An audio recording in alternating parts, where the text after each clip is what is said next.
Hello robotic guys. आज मैं चाह रहा हूँ आपको बताने किस तरीके से इनपुट और आउटपुट हम ऑन ऑफ करते हैं डी आउट की हेल्प से। अब वो कौन सी इनपुट होती है और कहाँ से मिलती है और कब उस इनपुट आउटपुट को ऑन ऑफ कराते हैं, ये सब मैं आपको अब बताने वाला हूँ। देखिए, जब आपने देखा होगा आपके यहाँ नोजल क्लीनर का प्रोग्राम चलता है तो रिमर को ऑन ऑफ करानी पड़ती है इनपुट। वायर कटर की भी ऑन ऑफ, वायर कटर को भी हमें चलाना पड़ता है।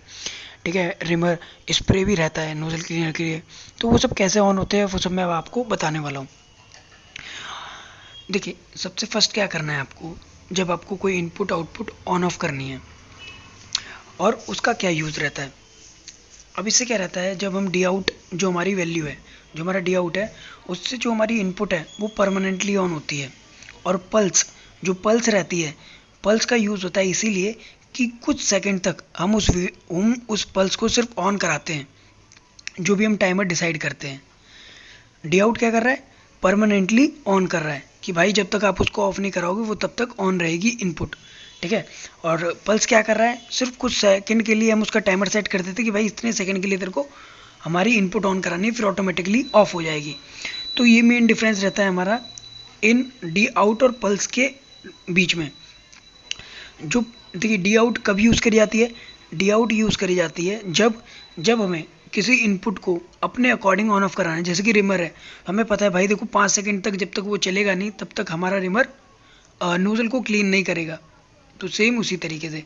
और पल्स में क्या है कि हमें अभी हम पल्स दे देते हैं तो कुछ सेकंड के लिए करेगा, और क्या पता हमारा रोबोट ही नहीं उस वक्त आ पाया या फंस गया उसके अंदर, उस वक्त एक लोकेशन डिसाइड नहीं हो पाएगी। तो अब देखिए, डी आउट मिलता कैसे है। अभी आपने देखा होगा वीडियो को चलते हुए, उसमें मैंने इन्फॉर्मेशन लिस्ट में गया, इन्फॉर्मेशन लिस्ट के बाद सामने आपके इन आउट का आइकन आया, इन आउट के बाद फिर आपको जाना सीधा डी आउट के अंदर। आपको इसे क्या करना है, सेलेक्ट कर लेना है डी आउट को, और ये रहती है पल्स जस्ट उसके नीचे। तो इन दोनों में डिफरेंस मैं आपको बता ही चुका हूँ अभी पीछे क्या क्या डिफरेंस रहता है। तो सेम डी आउट को मुझे अभी यहाँ पर ले लेना है, सेलेक्ट करूँगा ना तो आप देखिएगा नीचे एक नीचे विंडो रहती है, उस पर शो करने लग जाता है। देखिए मैं सेलेक्ट करने वाला हूँ उसको, मैंने सेलेक्ट किया, देखिए नीचे विंडो पे डी आउट शो कर रहा है। अब आप कह रहोगे ओ टी क्या है, ओ टी का मतलब आउटपुट, आउटपुट लेता है। हमें इनपुट बोलना पड़ता है पर वो आउटपुट रहती है। वो आउटपुट कौन सी रहती है, यूनिवर्सल आउटपुट रहती है। अब देखिए इसमें 1 लिखा हुआ है और फिर इसके ब्रैकेट में 1 लिखा है और उसके साइड में लिखा है ऑन। जब आपको ऑन कर रहे नहीं तो ऑन पे क्लिक करोगे, जब ऑफ करानी तो आपको उसे ऑफ पे क्लिक करना पड़ेगा।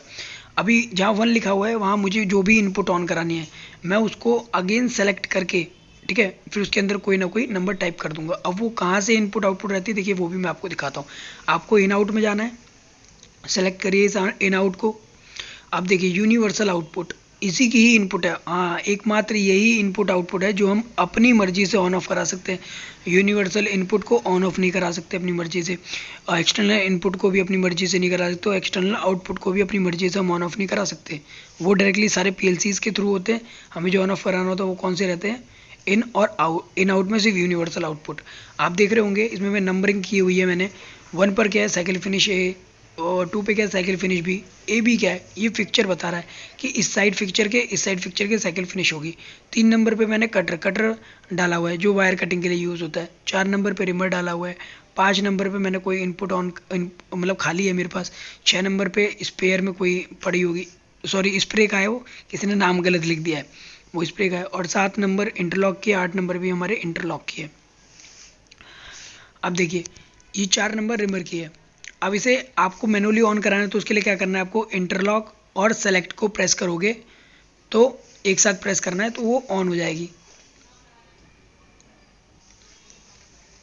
इंटरलॉक को दबाया और सेलेक्ट को मैंने प्रेस किया, देखिएगा ऑन हो गई। येलो कलर का मीन्स ऑन हो गई। देखिए ऑन ऑफ कराना, आप इंटरलॉक को प्रेस रखिए, दबाए रखिए, और सेलेक्ट को आपको दबाना है फिर छोड़ना है, दबाना है फिर छोड़ना है, तो इससे ऑन ऑफ होगी। आप देख सकते हैं, मैं देखिए साइड से भी दिखा रहा हूँ उसको ऑन ऑफ करते हुए। ठीक है, बस सिर्फ सेलेक्ट को ही आपको प्रेस करके रिलीज कर देना है। आप देख पा रहे होंगे कि इस तरीके से सिर्फ यूनिवर्सल आउटपुट है जो हम मैनुअली भी ऑन ऑफ करा सकते हैं और इनपुट के थ्रू भी ऑन ऑफ करा सकते हैं। अभी मैं वहाँ भी लेके जाऊँगा आपको इनपुट के थ्रू कि कैसे ऑन ऑफ कराते हैं। फिर अगेन 4 नंबर आउट है, देखिए ये जो लिखा आउट 4, तो हमें 4 ही टाइप करना है। मैं जाऊँगा सीधा जॉब के अंदर। अब मैं गया जॉब के अंदर, जॉब के बाद फिर अगेन जॉब उसको सेलेक्ट किया। अब देखिए दोबारा से मुझे सेलेक्ट करना पड़ेगा क्योंकि वो जैसे ही मैंने चेंज किया तो अब देखिए इन आउट आया। इन आउट के अंदर अगेन जाके फिर डी आउट को सेलेक्ट किया।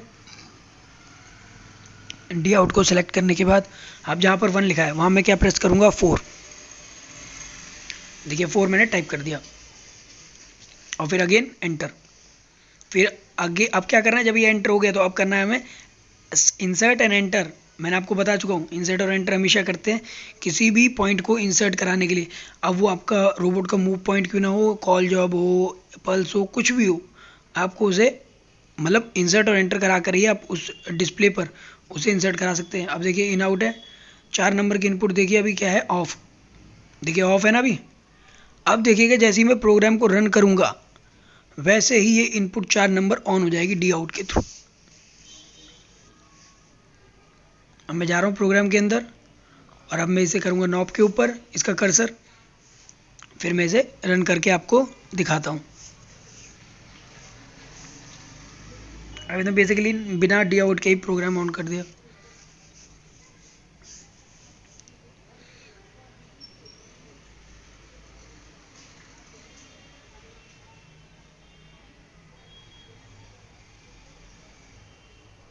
देखिए पूरा प्रोग्राम रन कर चुका हूँ मैं। देखिए अब मैंने स्टार्टिंग से उसको रन किया जिसमें क्या हुआ कि हमारा डी आउट भी काउंट हो गया। अब देखिएगा यूनिवर्सल आउटपुट में, अब देखिए रिमर के आगे 4 नंबर। अब ये क्या हो चुकी है ऑन। अब मैं इसे जितनी बार भी चलाऊं कोई फ़र्क ही नहीं पड़ता, अभी ऑन है तो ऑन ही रहेगी। जब तक मैं इसे ऑफ नहीं कराऊंगा तब तक ये ऑफ नहीं होगी। अब उसको ऑफ कराने के लिए क्या करना है, सेम इंटरलॉक के बाद इन आउट के बाद फिर डी आउट। आप देख रहे होंगे अब क्या है यहाँ पर ऑन है। अब क्या कर देना है, मुझे सेलेक्ट करके इसे ऑफ कर देना है। देखिए सेलेक्ट करके मैंने ऑफ किया इसको, फिर एंटर किया, एंटर करने के लिए उसे कंफर्म करने के लिए फिर प्रेस और इंसर्ट और एंटर, तो लास्ट में पॉइंट क्या हो गया, वो इंसर्ट हो गया मेरा। अभी देखिए मैं अगेन प्रोग्राम को रन करूँगा और फिर आपको पता चलेगा कि देखिए वो मेरी इनपुट आउटपुट ऑन थी, अब जाके वो ऑफ हो जाएगी। देखिए ऑन है ना अभी। अब मैं प्रोग्राम को रन करने वाला हूँ अगेन, ध्यान से देखिएगा। ये मैंने दबाया इंटरलॉक एंड टेस्ट स्टार्ट और फिर कर दूंगा इसको रन। देखिए पूरा प्रोग्राम अब रन हो रहा है, रोबोट चल के जा रहा है। देखिए पूरा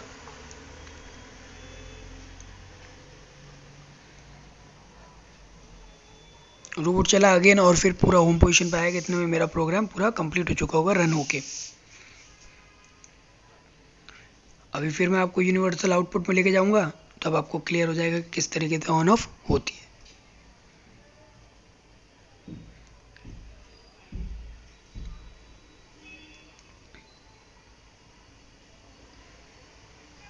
देखिए 4 नंबर आउटपुट ऑफ हो चुकी है। आज के लिए बस इतना ही। अब हम मिलेंगे नए वीडियो में नए टॉपिक के साथ। अगर आपको कोई डाउट रहता है तो आप मेरे कमेंट करके मुझसे डाउट पूछ सकते हैं और बाकी चैनल को सब्सक्राइब करना ना भूलें। चलिए बाय बाय।